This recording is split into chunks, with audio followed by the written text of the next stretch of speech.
ఏ బాటైనా పర్వాలేదంట, సమయంతో సాగటమే మన సింపుల్ సిద్ధాంతం.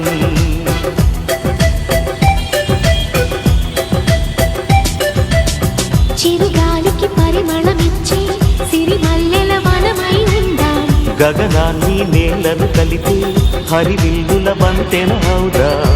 ఆనందం అంటే అర్థం మనమందా, ప్రతి పూట పాటై సాగే హుషారు సరిగమలో. ఎన్నో ఎన్నో రాగాలుండే సంగీతం కాదా, చల్లకి నవ్వుల కేరింత.